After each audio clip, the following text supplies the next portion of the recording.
menjadi kuliah resmi atau saya tidak mau memberi kuliah resmi atau pencobaan resmi sudah dilakukan dengan baik, sangat baik. Apa nih Bang Ju? Waktu ini hanya untuk belajar Alkitab bersama-sama. Belajar dari Matius pasal 5 ayat 13. Tapi di Amerika Serikat biasanya ketika saya nanti waktu belajar Alkitab, saya biasanya beritahu atau belajar sedikit untuk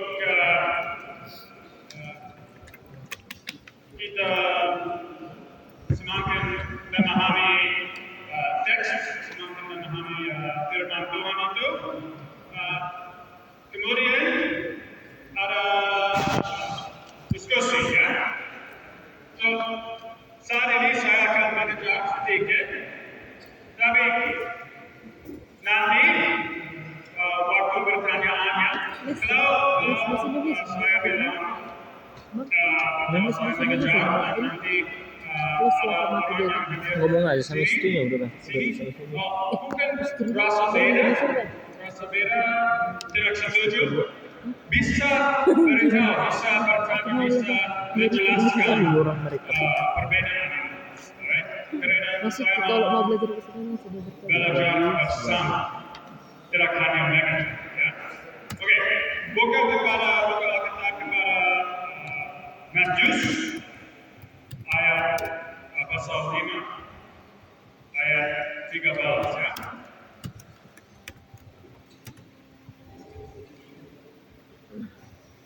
Ini ayat 5. Kata Yesus, kamu adalah garam dunia. Jika garam itu menjadi tawar, dengan apakah ia diasinkan? Tidak ada lagi gunanya selain dibuang dan diinjak orang. Ada 3 pertanyaan. Kita harus bertanya untuk memahami ayat ini. Paling sedikit 3 pertanyaan, mungkin lebih banyak, tapi di dalam pikiran saya saat ini ada 3 untuk memahami ini. Siapa kamu? Kamu adalah garam dunia. Siapa kamu? Yesus berkata kepada siapa? Kita harus menemukan jawab lebih awal di teks ini. Kedua, apa garam itu? Apa garam? Kita semua tahu garam, tetapi apa artinya? Garam digunakan untuk banyak hal di dunia ini. Ya. Ada satu artinya atau banyak artinya. Garam apa artinya? Dan 3 dunia. Dunia apa itu?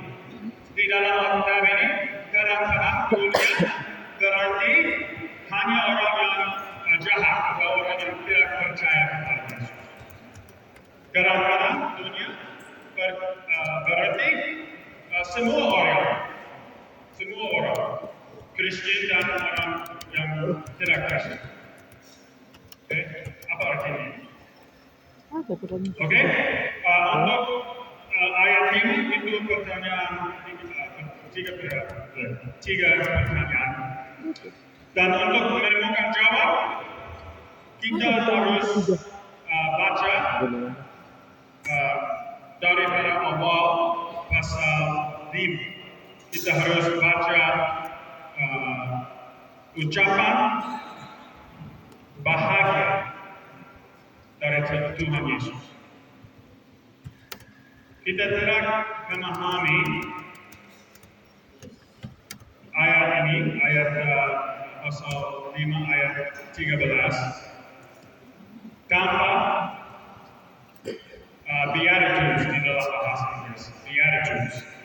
ucapan bahagia yang dari Yesus. Oke, nah pertanyaan pertama itu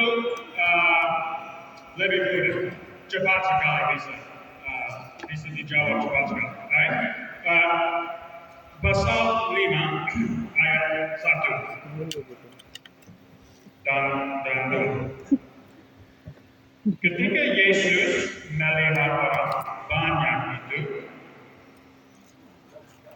naiklah ia ke atas bukit, dan setelah ia duduk, datanglah murid-muridnya kepadanya.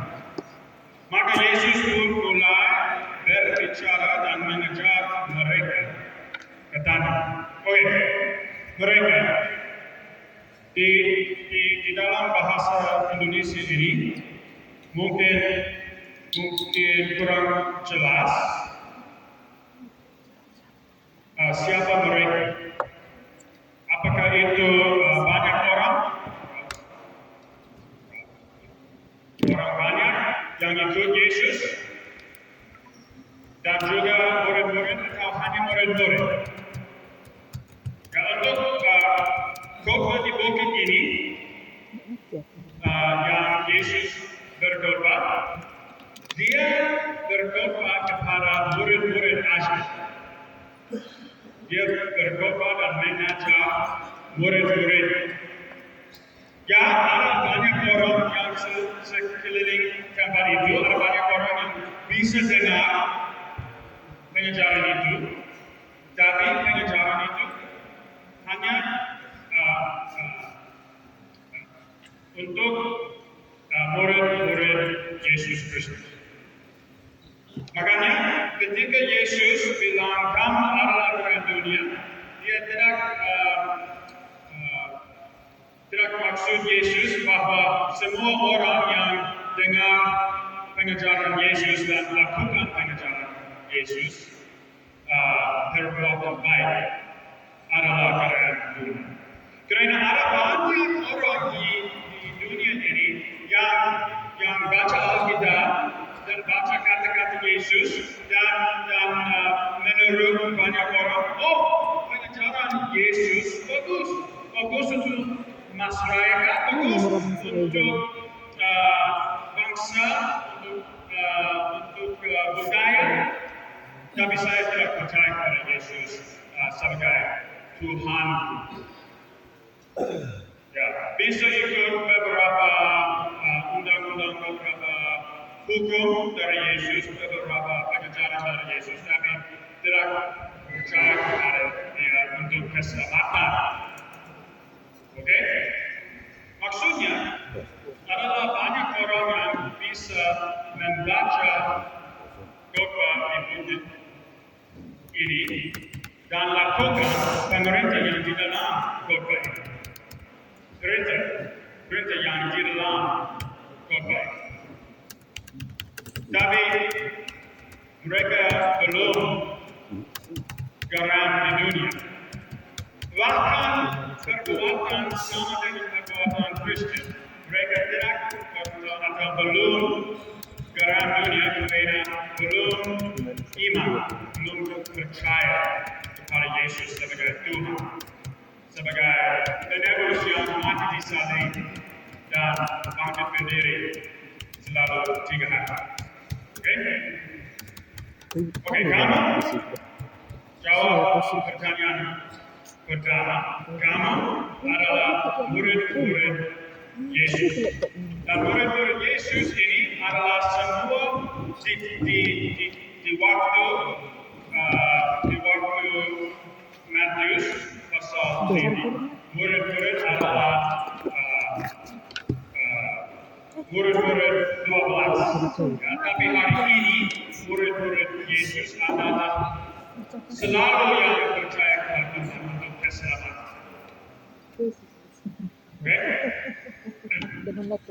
Selalu yang percaya kepada Yesus Kristus untuk keselamatan adalah garam di dunia ini. Bagaimana mereka menjadi garam? Untuk itu kita harus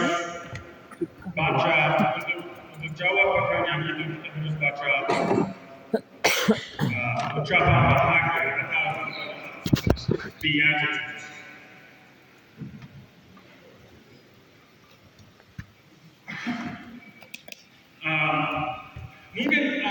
Mungkin ada orang di sini yang mau baca dan bisa dikasih mic dan baca ayat 3 sampai 12. Tengoklah di apa itu kan di tempat parkiran tapi kalau enggak harga dan semua Ayat 3. Ya, iya dulu. itu penjara iya datang kok kesini kan Berbahagialah orang yang miskin di hadapan Allah, karena mereka lah yang punya kerajaan surga. Berbahagialah orang yang berduka cita, karena mereka akan dihibur. Berbahagialah orang yang lemah lembut, karena mereka akan memiliki bumi. Berbahagialah orang yang lapar dan haus akan kebenaran, karena mereka akan dipuaskan. Berbahagialah orang yang murah hatinya, karena mereka akan beroleh kemurahan. Berbahagialah orang yang suci hatinya, karena mereka akan melihat Allah. Berbahagialah orang yang membawa damai, karena mereka akan disebut anak-anak Allah. Berbahagialah orang yang dianiaya oleh sebab kebenaran, karena mereka lah yang punya kerajaan surga. Berbahagialah kamu jika karena aku kamu dicela dan dianiaya dan kepadamu dibinakan segala yang jahat. Bersukacita dan bergembiralah, karena upahmu besar di surga. Sebab demikian juga telah dianiaya nabi-nabi yang sebelum kamu. Kamu adalah garam dunia. Jika garam itu menjadi tawar, dengan apakah ia diasinkan? Tidak ada lagi gunanya selain dibuang dan diinjak orang. Terima kasih. Thank you. Ya, oke. So banyak kali saya sudah dengar, sudah belajar dan baca. Kita menjadi garam dunia ketika kita ikut yang Yesus memerintahkan di khotbah ini.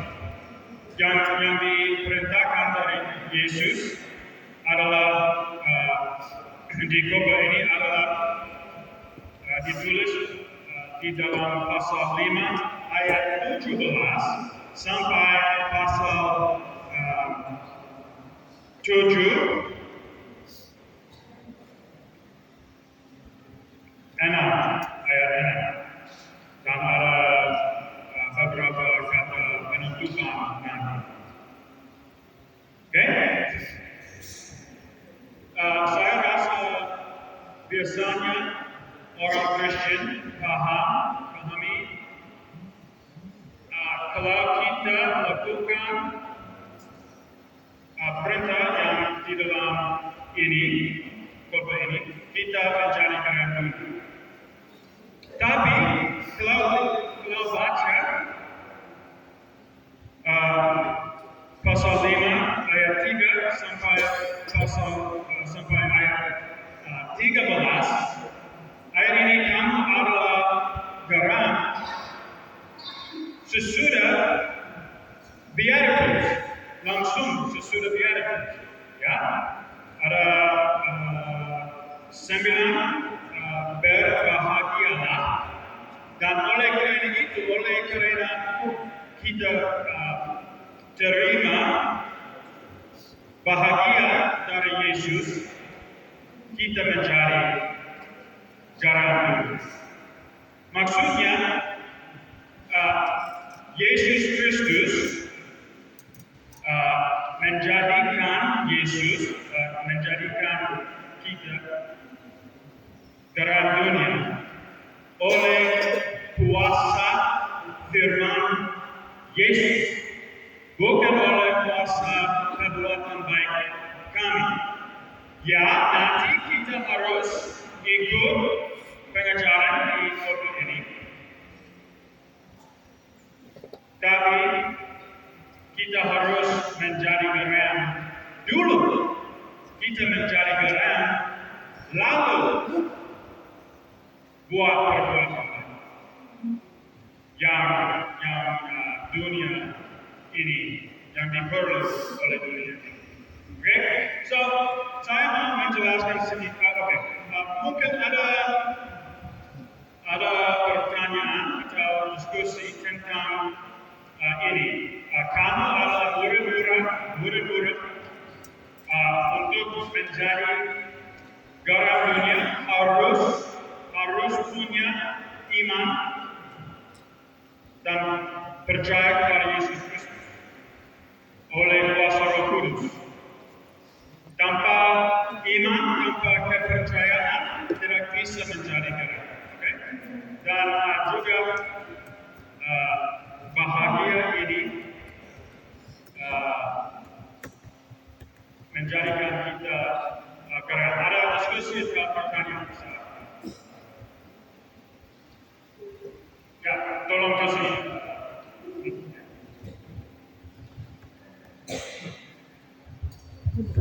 Terima kasih buat kesempatan ini, Pastor. Dengan tema kita, kamu adalah garam dunia. Di era digitalisasi saat ini, telah beredar banyaknya sistem pembayaran cashless maupun barcode. Jadi, bagaimana tanggapan kita sebagai murid Tuhan yang menjadi garam dunia untuk melihat begitu sudah mulai masuknya antikris di dunia ini? Apakah kita sebagai garam dunia itu ikut masuk dalam antikris yang sepertinya sudah mulai masuk ke dunia ini? Jadi bagaimanalah kita sebagai murid-murid Tuhan yang menjadi garam dunia itu? Terima kasih Pastor.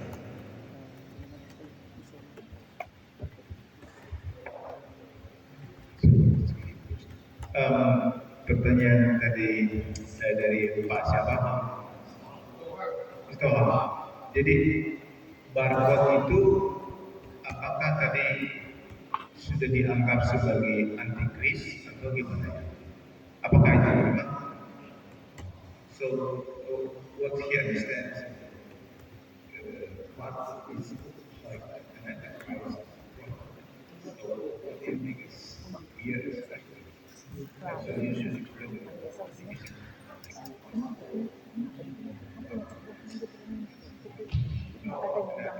Emangnya semua bangsa antikris kan dibilang namanya. Begitu kan?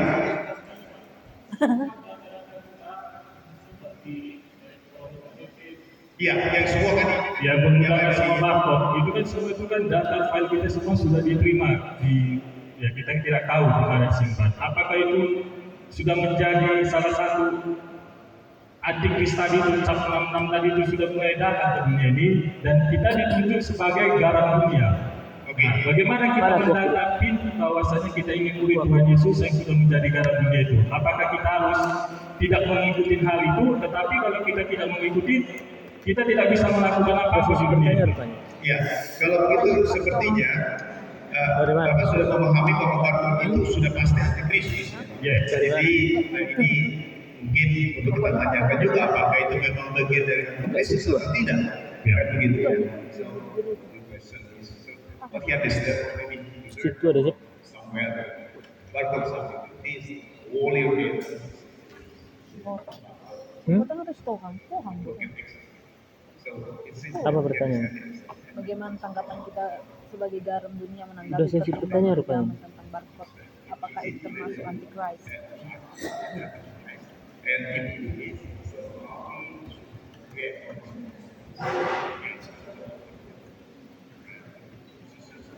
yes. So you see it. So how Yeah, so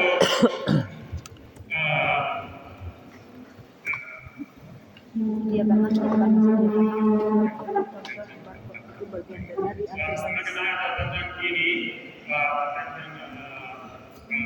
antikris dan barcode itu dari buku apa namanya? Jadi barcode itu Wahyu, ya, yang menjelaskan ada tanda iblis, the beast, mark of the beast, tanda iblis yang akan dipakai oleh orang yang melawan Kristus, dipakai di dalam dahi atau di tangan, dan nanti di buku Wahyu itu menjelaskan bahwa tanpa tanda ini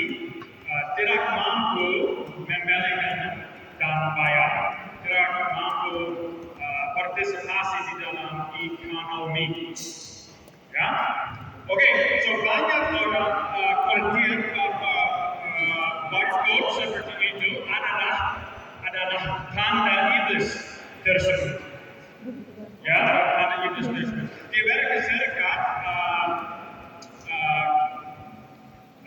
mungkin 80 tahun yang lalu kita mulai sistem pensiun yang bernama Social Security, dan setiap orang di Amerika yang kerja harus dapat nomor khusus untuk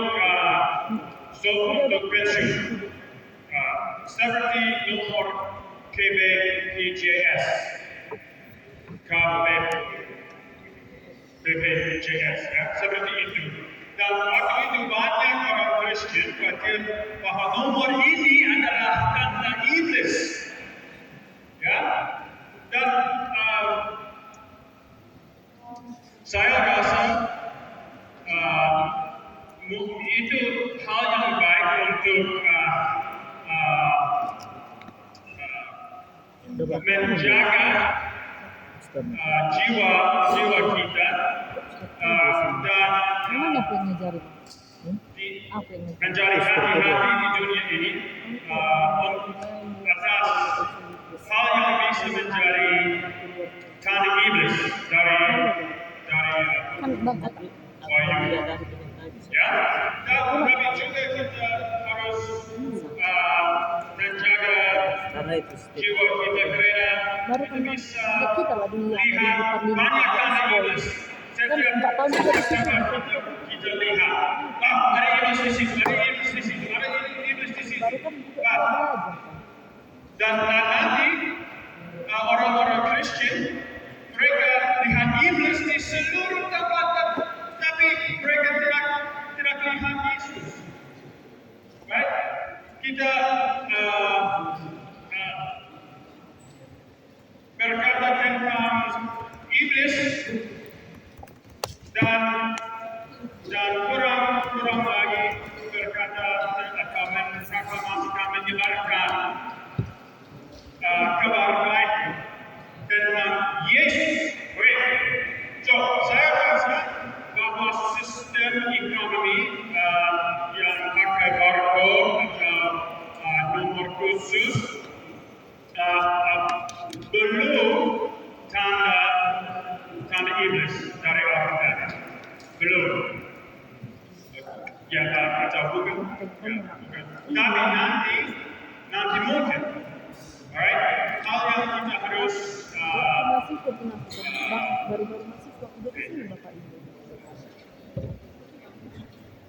memperhatikan kalau kita mampu pakai hal seperti barcode atau kartu kredit, nomor rekening bank seperti itu, nomor pensiun. Apakah kita mampu pakai mereka dan juga mengakui Yesus Kristus sebagai Tuhan? Ya, kalau nanti negara Indonesia atau negara Amerika Serikat buat hukuman, tidak orang Kristen tidak bisa pakai bank, dan semua orang yang pakai rekening bank adalah orang yang tidak percaya kepada Yesus. Kalau ada hukum seperti itu,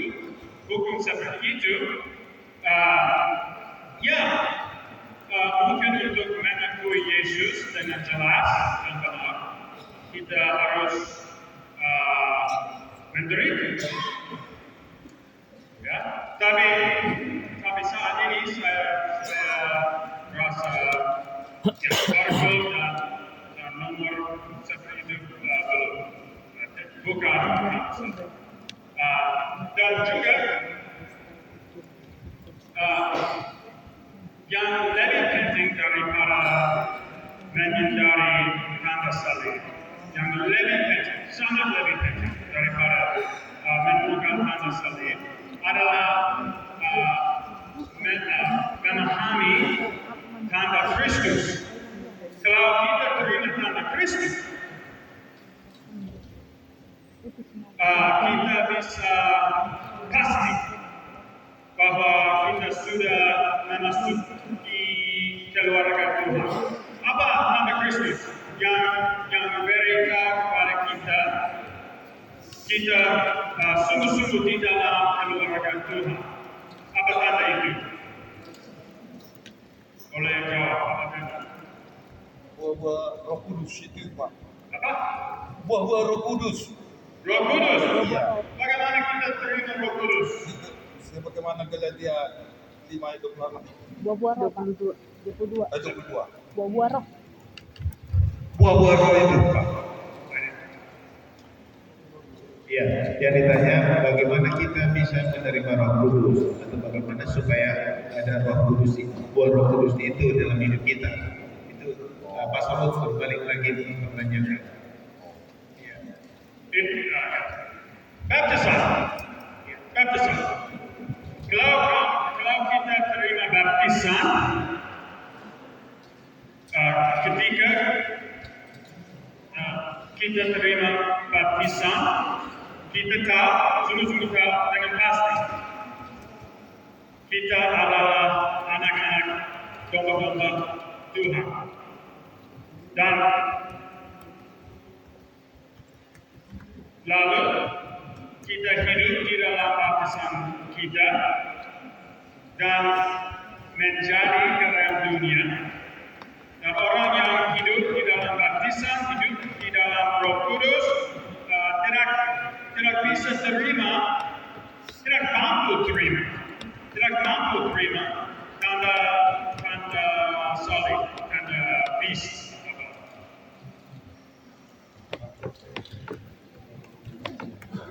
Tanda penyertaan.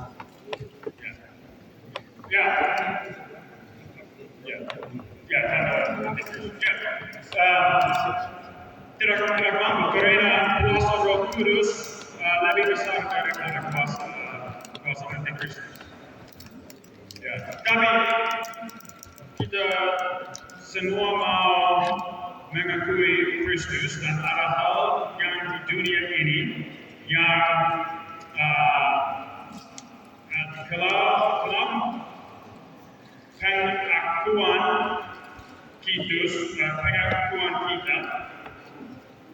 pengakuan Kristus kita karena dilarang apapun atau siapapun melarangkan pengakuan Kristus kita itu atau orang itu adalah Antikristus. Ya, orang yang melarang kita melakukan. Ya, jadi maksudnya tadi pengakuan kita akan Kristus. Jadi kalau ada orang yang melarang kita untuk mengaku Kristus, sesungguhnya itulah Antikristus. Bukan masalah angka, bukan masalah bangko, bukan masalah tanda-tanda yang lain. Tapi kalau ada yang melarang kita untuk mengucapkan nama Yesus, untuk beribadah, nah itu Antikristus. Oke, nah ada pertanyaan lagi tentang murid-murid Yesus yang menjadi garam dunia ini. Ya, apakah ada lagi pertanyaan Bapak Ibu? Silakan. Ya, berkaitan dengan garam. Jadi tadi sudah jelas dikatakan, garam itu adalah orang yang percaya pada Yesus Kristus yang dibaptis. Artinya itu adalah murid Kristus, itulah garam. Jadi garam itu bukan perbuatan baik. Itu kalau Bapak Ibu menyimakkan dengan baik, bahwa garam itu bukan perbuatan baik, tetapi adalah murid-murid Kristus yang telah beriman seperti itu. Dan kalau sudah menjadi garam, baru nanti akan lahir perbuatan baik. Itu kesimpulannya. Ada pertanyaan tentang hal ini itu tadi. Kalau tidak ada, kita akan teruskan. Oke. Nah,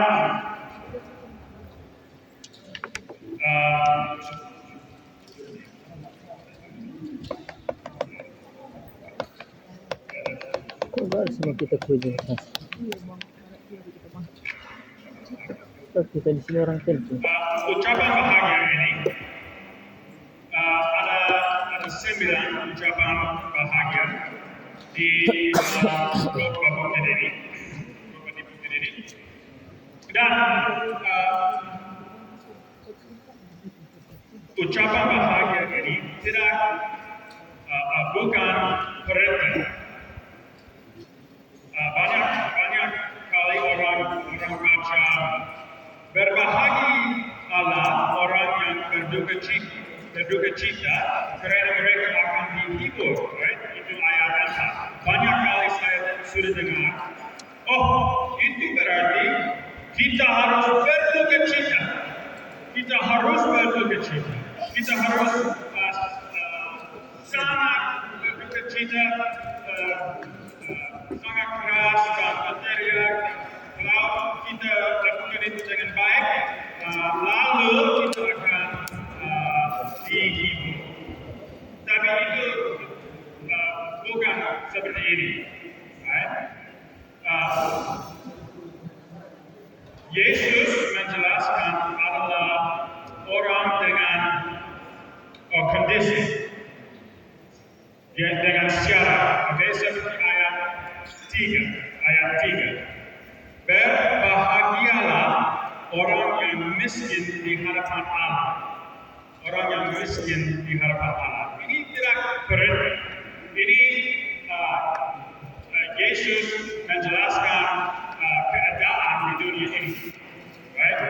Orang yang miskin di hadapan Allah. Menghabiskan ini. Ini tidak berarti harus menjadi miskin di hadapan Allah. Sudah, kita semua sudah miskin di hadapan Allah. Oke? Dan Yesus datang ke dunia ini untuk beri kabar baik kepada orang yang miskin. Okay?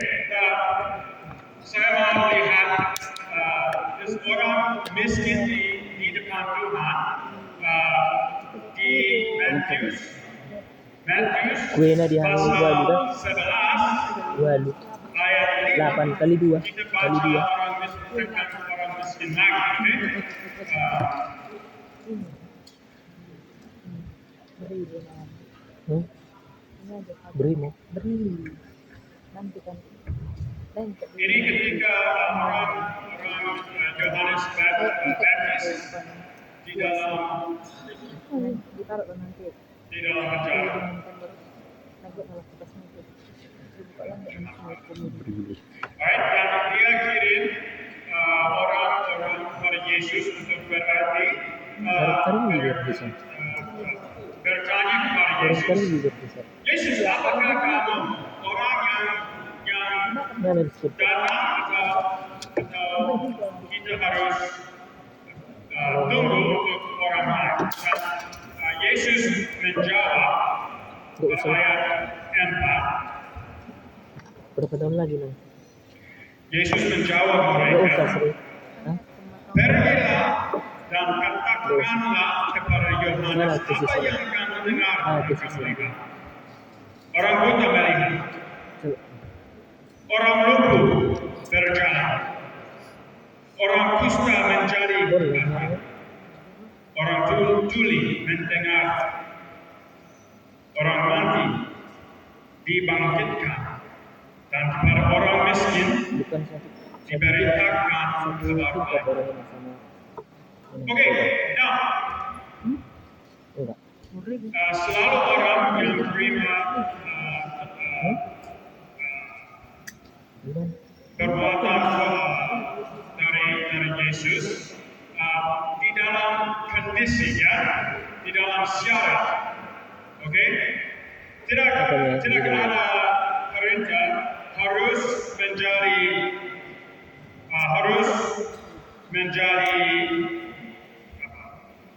buta, harus menjadi buta. Enggak ada orang yang buta, ya. Dan orang yang buta terima dari Yesus dan terima dari Yesus kelihatannya.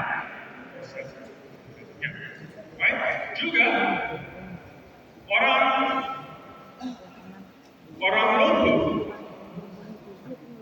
lumpuh nanti oleh karena kuasa Yesus mampu berjalan. Tidak harus begitu, harus mencari lumpuh. Bukan ada orang yang lumpuh ya. Ke arah. Bukan secara ke arah. Alright? Harus orang yang Itu belajar. juga untuk Ada orang orang yang miskin. belajar bahasa Indonesia. Juga untuk orang miskin. Itu berapa? Oke, nah kita tahu bahwa Yesus tidak mengucapkan tentang uang. Karena kalau tentang uang, Yesus nanti Yesus akan berkata orang miskin terima uang, tapi tidak terima uang, mereka terima apa? Kabar baik. Apa kabar baik itu? Apa kabar baik itu? Ini kerajaan surga, kerajaan Bapa, kerajaan Tuhan sudah datang di dalam Yesus Kristus. Dan kerajaan itu berdiri atas kuasa Yesus, berdiri atas pengampuni dosa yang Yesus beri kepada kita. Itu kabar baik. Apa? Alright, itu sesuai perintah pertama dari Yesus di dalam Injil Matius ini. Ayat 4, ada pasal 4 ayat 17.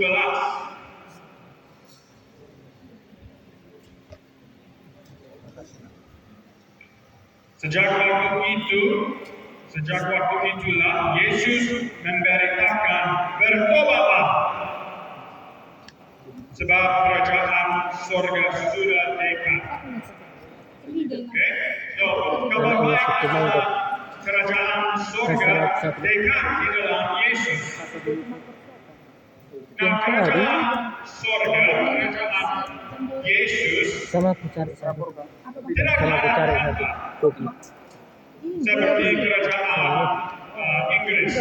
Kerajaan Inggris Dua. adalah dapat di dunia Gue ini. kali dua ya. Right? Kali Bisa dua. pergi ke situ dan lihat banyak hal yang di situ. Tapi kerajaan Jauh ke dulu. tidak bukan tempat.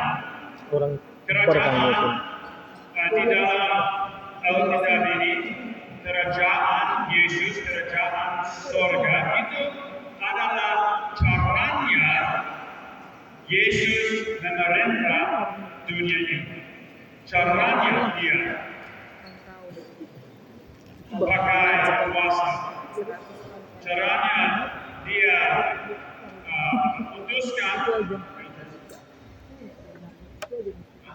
mengatur Kemana orang secara yang mengatur hidup kita, bukan tempat, tapi secara. Okay? Dan secara Yesus buat hubungan dengan kami baru. melalui anugerah, melalui pengampunan dosa, tidak melalui kekuatan kuasa, tidak melalui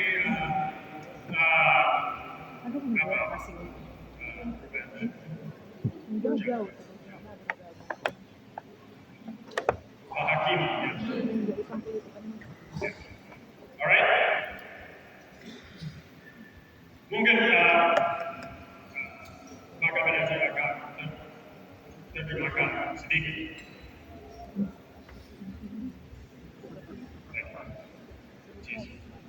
So, the kingdom of heaven is the way God rules the world. Nah, kerajaan Allah adalah cara Allah memerintah dunia ini.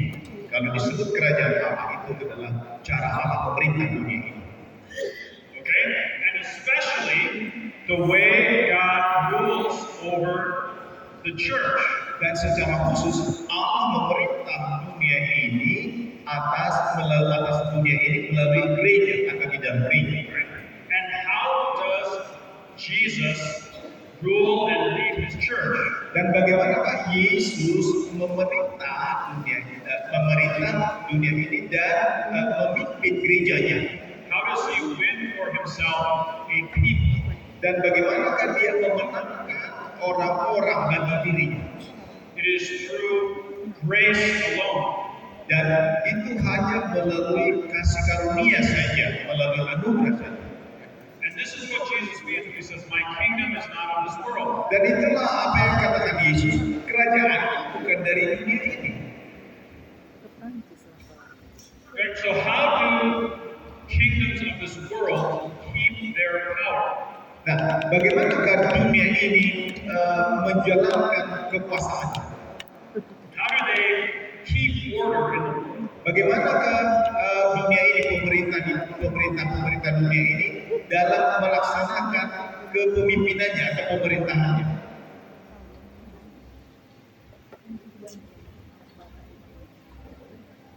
Okay, so so someone, so a husband gets angry and murders his wife. Jadi misalnya, kalau ada seorang suami begitu marah pada istrinya hingga membunuhnya. Alright? Now, how does the government of this world respond? Nah, pertanyaannya, bagaimanakah sikap pemerintah atau aparat penegak hukum terhadap perbuatan yang seperti ini? Alright, does the government of Indonesia, when they find a murderer, come to the murderer and say, "You really need to be sorry, and you need to confess your sins, and we'll forgive you, and you can go on your way"? Apakah ada aparat pemerintah atau aparat hukum misalnya, kalau sudah mengetahui adanya kejahatan lalu datang, oh saya datang kepadamu, kamu harus mengaku dosamu, kamu berdosa, lalu kamu perlu pengampunan. Apakah seperti itu yang dikatakan oleh aparat hukum, misalnya polisi atau ya? That's not how the worldly governments. Nah, betul bukan seperti itu cara pemerintahan dunia ini dalam menjalankan pemerintahannya. And that's not how God wants them to operate. Akan tetapi bukan cara itu. God doesn't want them to do it that way. Ya, dan Allah tidak menghendaki mereka aparat ini melakukan cara seperti yang saya katakan tadi, yaitu ya kamu berdosa, kamu membutuhkan pengampunan. Allah tidak menginginkan itu dilakukan oleh aparat keamanan. God wants the worldly kingdoms to stop the murderers, to punish the murderers, to throw them in prison, and maybe even they could sentence the murderers to death. Ya. Tapi yang dilakukan oleh aparat pemerintah atau aparat hukum, dan itu adalah yang dikehendaki Allah, yaitu membalaskan perhukuman itu sesuai dengan perbuatannya. Entah dihukum berapa lama di penjara atau bahkan hingga hukuman mati bisa diterapkan. Dan Allah menghendaki itu, Allah membalaskan itu melalui pemerintah. But when it comes to creating the church, creating the people of God, the family of God who is saved for eternally, God does not operate that way. Akan tetapi, ketika Allah menghendaki agar seluruh dunia ini diselamatkan atau semua orang diselamatkan menjadi percaya, Allah membuat satu caranya sendiri bagaimana hal itu supaya terjadi. He does not use power like the governments use power. Dia tidak atau Allah tidak menggunakan kuasanya seperti yang digunakan oleh aparat keamanan atau pemerintah. But instead, he comes to us. He comes to humanity, which hates him, and he says, and he becomes man and gives to us his love, even dying on the cross, not taking revenge. Yang Allah lakukan justru dia sendiri yang datang kepada kita. Bahkan dia menderita, dia dihina, dicaci, dia bahkan dihukum mati oleh karena kita supaya kita bisa diselamatkan. And so in verse 3, Dan kita lihat ayat 3. berbahagialah orang yang miskin di hadapan menjelaskan bahwa kita semua di depan Tuhan adalah jahat. Di dalam jiwaku tidak ada hal yang bisa dilakukan. Seperti orang mati. Apakah orang mati mampu bangkit sendiri? Tidak. Tidak bisa pilih Yesus. Apa? Tidak bisa mempersiapkan hatiku. Ini aja masih 46 menit. Tidak mampu. Ini aja masih 46 menit. Melakukan apapun. Mati. Dan Yesus datang dan beri hidup. Itu artinya kerajaan surga. Ya, jadi kerajaan surga itu Yesus datang, mati, hidup. Itulah arti kerajaan surga sebenarnya kata Yesus. Okay? So,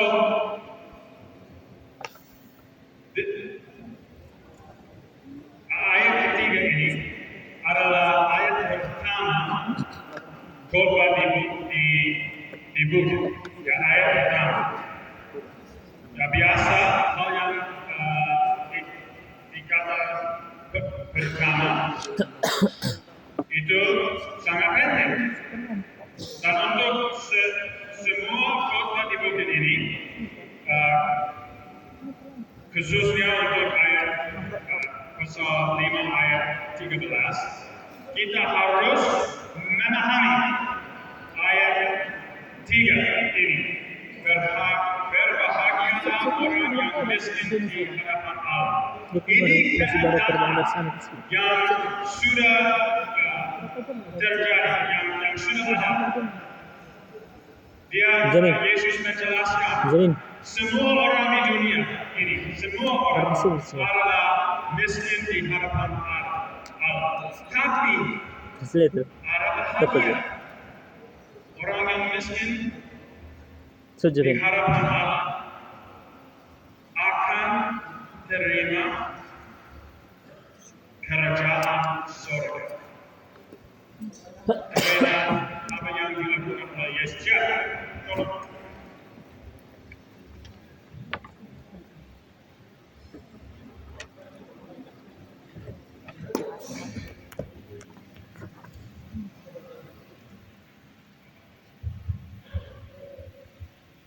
Terima kasih untuk tema kamu dalam garam dunia, Matius 5 ayat 13a.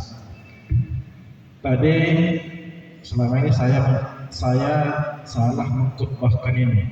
Saya seolah-olah menyuruh memerintahkan supaya jemaat menjadi garam. Ternyata saya salah sesuai dengan penjelasan Pak Lut tadi. Ini adalah menurut saya, menurut penjelasan Pak Lut tadi, ini merupakan pernyataan, bukan perintah. Yang jadi pertanyaan saya, kamu dalam garam dunia, sejak kapan ini bisa kita katakan garam? Apakah sejak kita dibaptis, atau setelah kita percaya kepada Yesus, atau kita sudah berbuat baik? Sebagai gambaran kita garam dunia. Itu aja Pak. Terima kasih.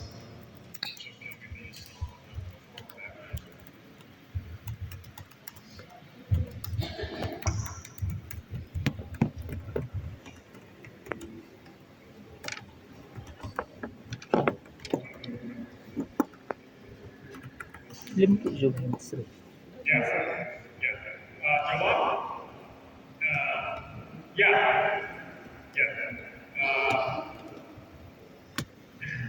Kita menjadi garam ketika saat kita percaya kepada Tuhan,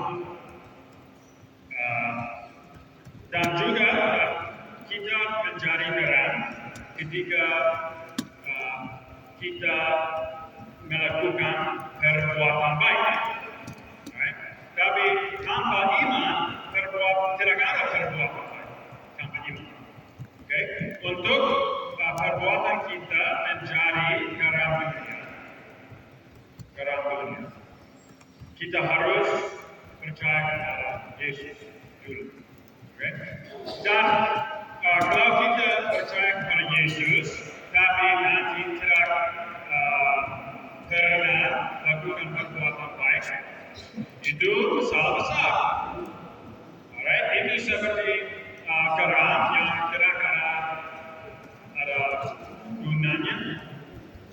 Kali dua. itu tidak masuk ke Kali kalam. dua. Apakah garam mampu Sama itu semua.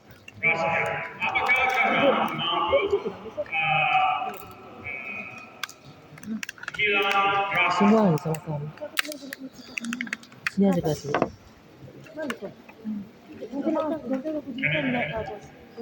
And salt loses taste.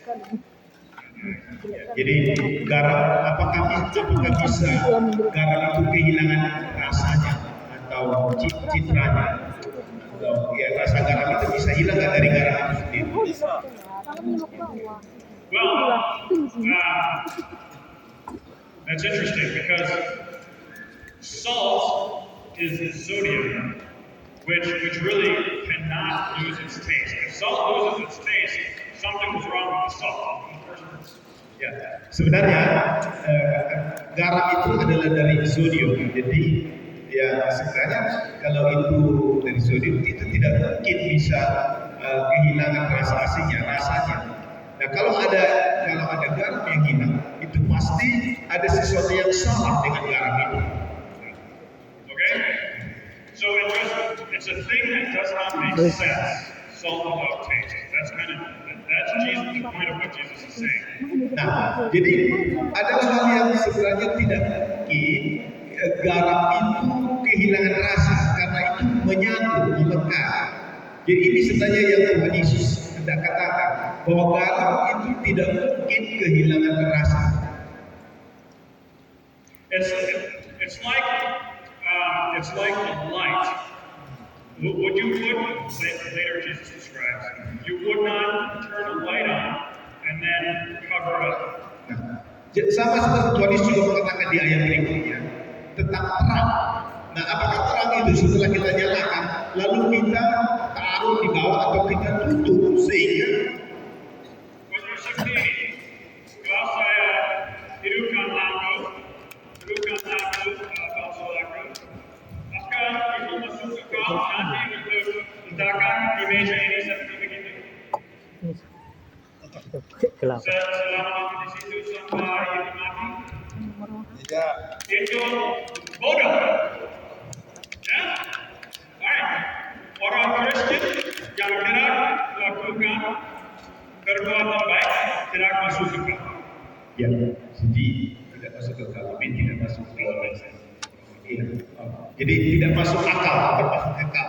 Jadi adalah hal yang tidak masuk akal. Kalau seperti tadi sudah dinyalakan lampunya tetapi diletakkan di meja karena tidak memancarkan cahaya kepada yang lain. Demikian juga dengan garam tadi, ya garam itu tidak kehilangan rasanya karena itu tidak masuk akal.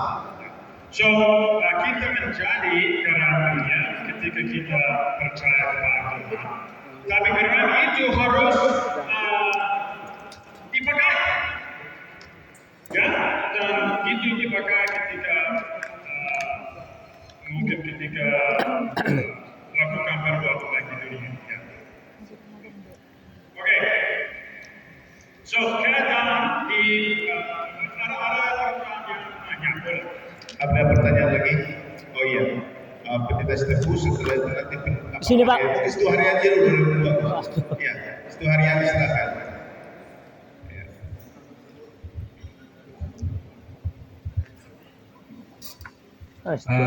Terima kasih untuk narasumber kami yang telah memberikan ceramah untuk hari ini. Kerajaan di bumi disebutkan tadi ada yang pertama kerajaan Allah, kerajaan dunia yang menjalankan dan mengatur kerajaan dunia berarti pemerintah dan raja-raja. Nah, jadi kerajaan surga artinya Yesus mati dan Dia bangkit untuk kita semua. Itu tadi penjelasannya Pak narasumber kami. Yang menjadi pertanyaan, bagaimana untuk mencari kerajaan Allah? Apakah hanya datang beribadah dan memberikan puji-pujian kepada Dia, atau masih ada lagi cara lain? Itu yang pertama. Yang kedua,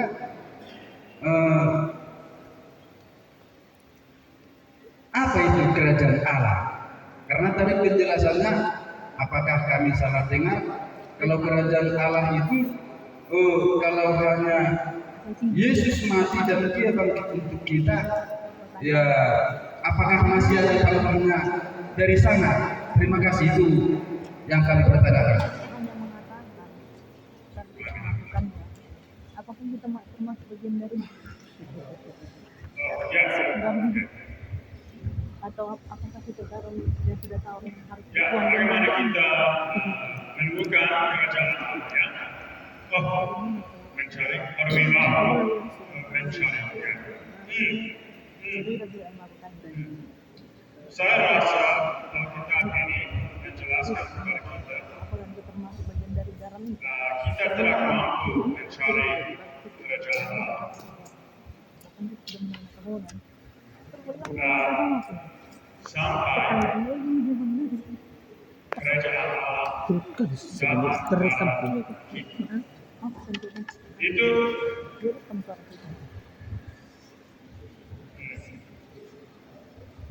oke. Mungkin Matius ayat 6:33, pasal 6 ayat 33, ya. Ingat ayat ini di dalam khotbah di bukit, oke? Sudah di dalam khotbah di bukit, tetapi carilah dahulu kerajaan Allah dan kebenarannya, maka semuanya itu akan ditambahkan kepada. Oke? Nah, ini ayat ini Yang itu kan waktu itu dulu yang kepada uangnya kan ada orang yang kes. yang sudah percaya kepada Yesus, murid-murid, ya, murid-murid yang sudah percaya kepada Yesus, kerajaan surga sudah datang ke mereka, right? Dan untuk mencari kerajaan, saya rasa di dalam konteks ini mencari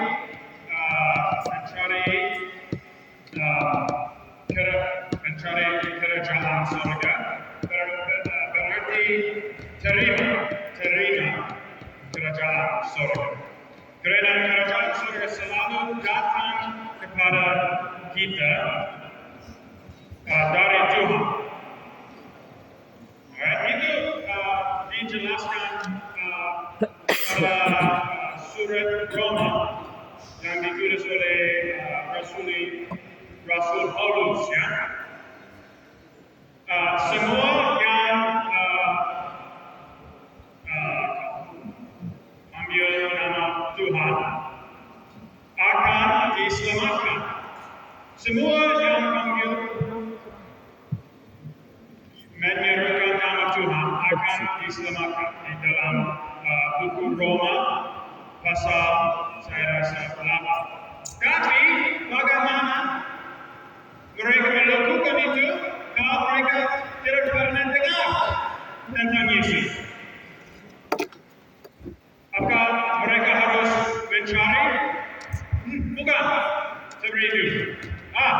Bagaimana mereka dengar kalau tiada orang yang sudah dikirim? Tidak diutus. Tidak mampu, tidak bisa. Bagaimana mereka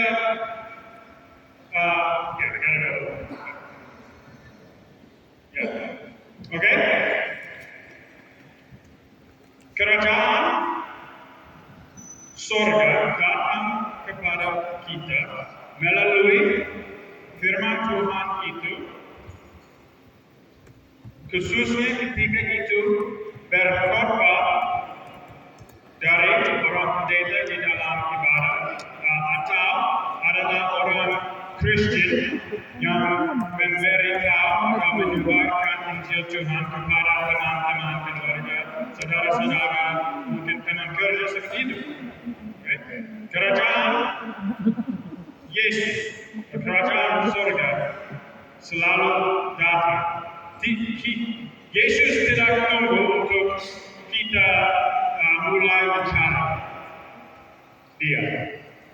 Yesus tidak tersembunyi dan harus menunggu dan nanti mungkin bisa menemukan Dia di tempat. No, bukan seperti itu. Yesus datang kepada kita melalui gereja. Kita gereja itu adalah orang-orang Kristen. Orang-orang Kristen, bukan pemimpin bishop, bukan pendeta aja. Gereja itu adalah orang-orang Kristen yang menyebarkan Injil kepada orang lain. Kerajaan Tuhan datang kepada kita.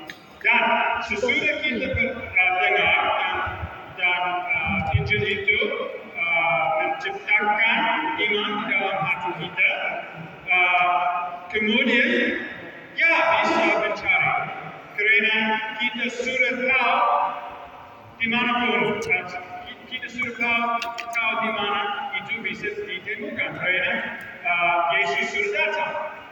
Okay? So mencari kerajaan surga itu berarti seperti mungkin sering baca firman, sering ikut ibadah, sering mengakui Setengah jam dosa, naik. sering Setengah jam naik. mengakui dosa, sering Belum naik dulu, Pak. mengakui dosa Setengah jam naik. mengakui Setengah jam naik. orang lain yang bersalah kepada kamu. Setengah jam naik. Itulah mencari kerajaan surga. Itu terjadi di dalam hidup gereja dan hidup Kristen yang sudah berjalan. Ya, jadi ringkasnya mencari kerajaan Allah bukan kita mencari jadi, tetapi itu adalah kita yang sudah beriman percaya itulah sesungguhnya kerajaan Allah. Lalu mencari kerajaan Allah itu yang selanjutnya ialah dengan selalu beribadah, membaca firman, mengaku dosa, mengampuni kita, lalu juga mengampuni dosa orang yang bersalah kepada kita. Itu inti dari kerajaan Allah. Ya, terima kasih. Pendeta Sepuh. Terima kasih untuk Pastor Matius sebagai narasumber. Saya kembali kepada garam. Ya, jadi dikatakan kita sepakat dari penjelasan bahwa garam itu tidak mungkin tidak menjadi garam. Kalau tidak menjadi garam, bukan garam lagi namanya. Ya, berarti yang disebut dengan garam itu adalah, yaitu kan hanya adalah orang yang sudah dibaptis, orang yang percaya bahwa Yesus itu datang, mati, disalibkan, dan bangkit, dan naik ke dalam kerajaan surga. Itulah garam. Tadi dikatakan bahwa garam itu tidak mungkin, tidak akan mustahil dia tidak menjadi garam. Dari sini kita tahu bahwa apakah orang-orang yang dikatakan garam itu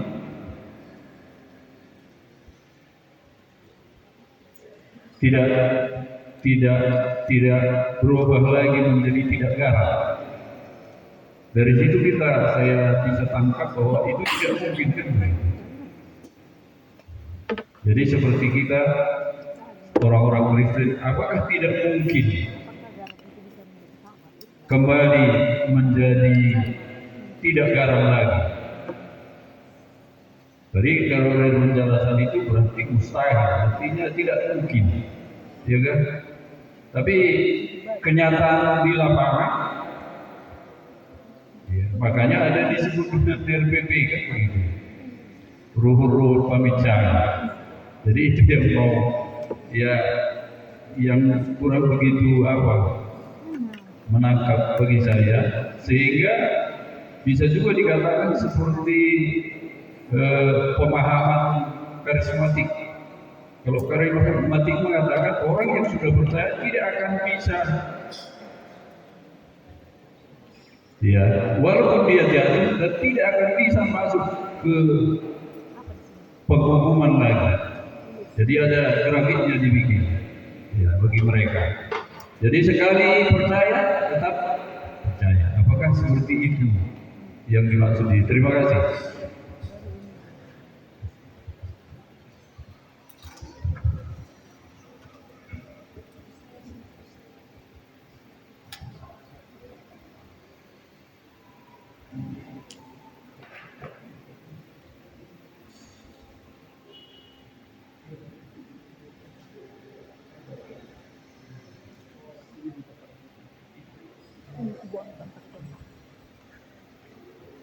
Oke.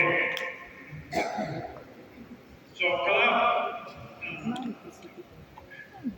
ada orang yang percaya kepada Tuhan Yesus, sungguh-sungguh percaya, dan nanti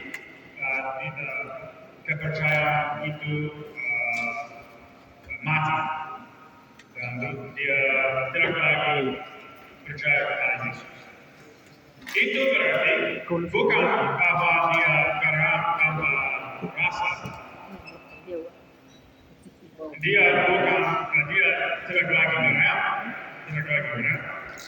dan harus menerima Yesus Kristus lagi melalui mendengarkan firman Tuhan dan seperti Tuhan Yesus.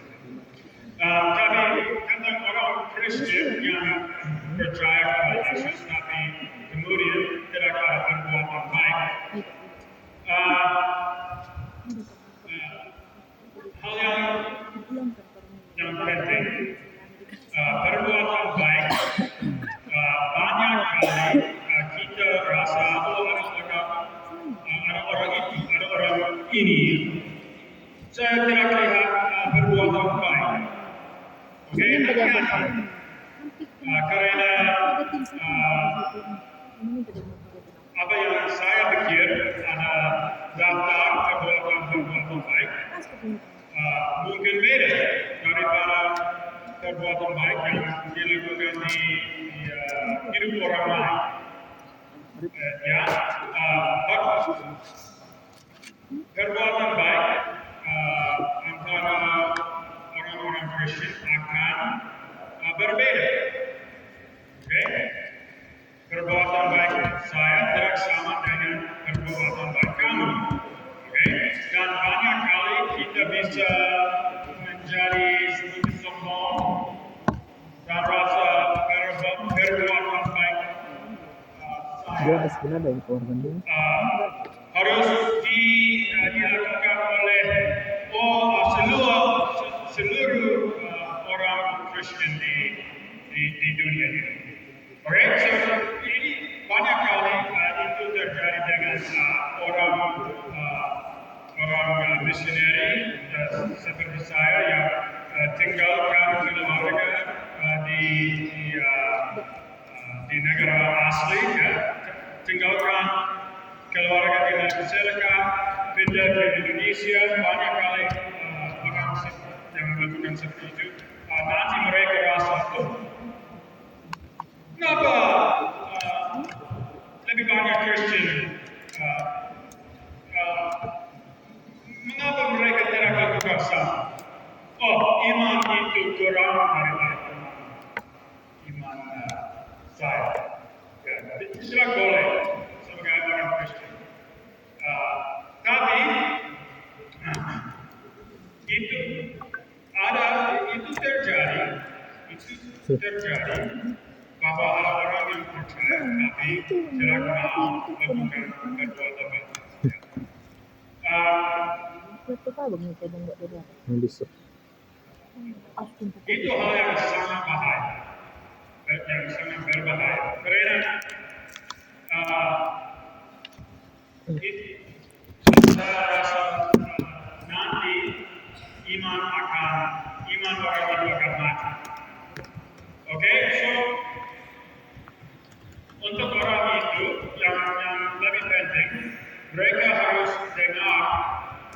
firman Tuhan untuk memperkuatkan iman. Mereka, saya rasa mungkin tidak perlu harus lakukan itu, harus lakukan ini, harus lakukan apa. Mereka harus Masih ada. terima firman Tuhan Ini kan masih 1 jam 11 menit. dan menyadari bahwa iman mereka panggil mereka untuk hidup yang mencerminkan kasih Tuhan Yesus Kristus. Dan kalau mereka tetap teguh di dalam hidup yang tidak ada perbuatan baik, nanti gereja Ganti. Kalau udah makan sinan harus diganti. menjelaskan kepada dia. Ini berarti gereja orang-orang Kristen harus menjelaskan kepada dia. Nah, sebagai orang manusia, orang fana, saya tidak lihat iman di dalam hati. Kalau itu kuat, kalau itu lemah, mati, saya tidak tahu karena saya tidak bisa lihat iman di dalam hati. Tapi saya bisa lihat pengakuanmu dan perbuatanmu di dunia ini, dan perbuatan itu mengakui bahwa imanmu mungkin mati. Itu berarti tidak percaya kepada Yesus lagi dan tidak terima kerajaan surga. Harus bertobat, harus kembali kepada Tuhan Yesus. Itu berarti itu tidak bahasa Inggris adalah ekskomunikasi. Ya. Menguji lah. Tetapi itu untuk keselamatan mereka. Jadi mereka menyadari keadaan dan menyadari bahwa mereka perlu mengakui, perlu bertobat. Ya. Ini dibangga jadi kau nanya mah. Enggak. Alah. Wah, juga tetap baru bang ya.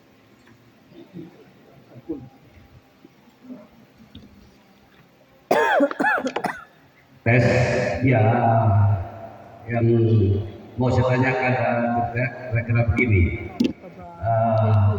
Dia sudah gratis, ya, dia sudah seorang Kristen.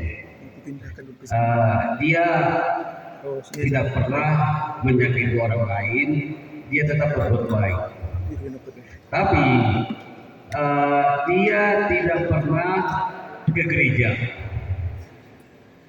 Dia tidak pernah ke gereja, dia tidak pernah ikut kegiatan yang dilakukan oleh gereja berdasarkan pengajaran. Nah, kita tahu bahwa iman timbul karena pendengaran. Nah, dihubungkan dengan itu, ya. Terus kalau kita hubungkan dengan operasional gereja, bahwa kedatangan seseorang ke gereja tentu ya katakanlah bawa uang melalui kolektif. Nah, sementara dia ini tidak pernah ke gereja berarti tidak pernah memberi untuk operasional gereja, kita katakanlah begitu. Nah, apakah ini ya masih masuk seperti yang kita bahas tadi garam dunia? Ya, apakah orang ini masih boleh dikatakan ya, mempunyai iman atau garam dunia? Nah, kalau kita hubungkan ya dengan kemajuan teknologi sekarang, kalau kita komunikasi dengan dia, saya kan baca ucapan Tuhan dengan firman Tuhan dari YouTube dan lain-lain. Nah, itu kira-kira bagaimana? Intinya dia tidak di gereja, tidak memberikan persembahan, tapi dia tidak pernah berbuat dosa atau berbuat dosa terhadap orang lain. Demikian, terima kasih.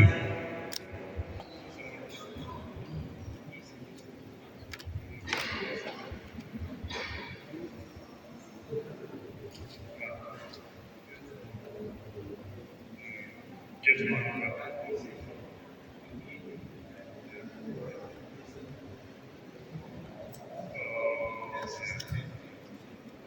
Okay. Is this a real person or is it a hypothetical situation? Itu contoh kasus benar-benar ada orang yang seperti itu apa? Oke.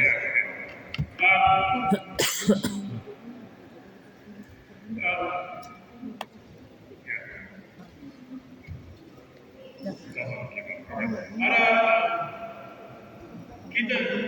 kita harus untuk orang ini kita harus bertanya kenapa tidak datang kepada gereja. Mungkin ada alasan, mungkin dan bisa diperbaiki. Ya, dan dia akan datang. Mungkin ada orang yang bersalah kepada dia. Ada banyak alasan orang menolak ikut ibadah di dalam gereja.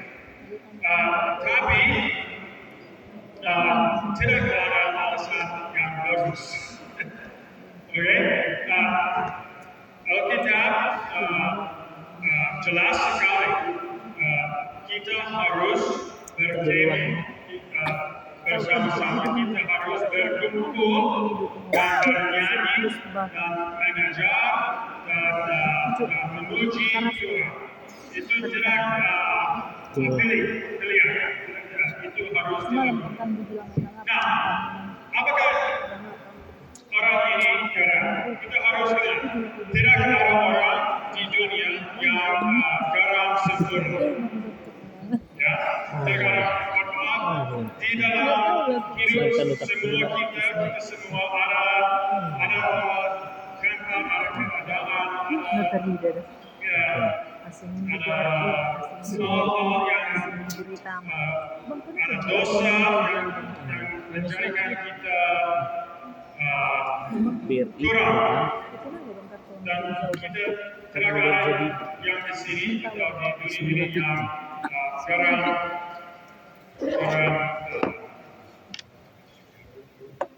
sempurna. Alright? Tapi kita semua harus dengar kata, kita semua harus dengar bertobat.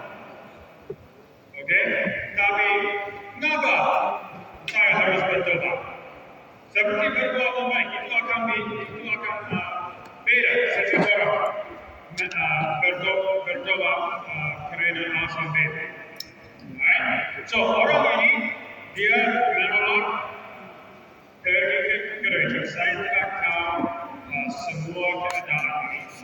Tapi kalau orang yang menolak ikut ibadah di gereja itu dosa.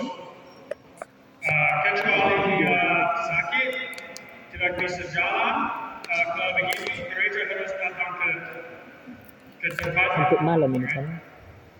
Seperti ketika ada dan iman itu, ya saya rasa orang itu punya iman dan ada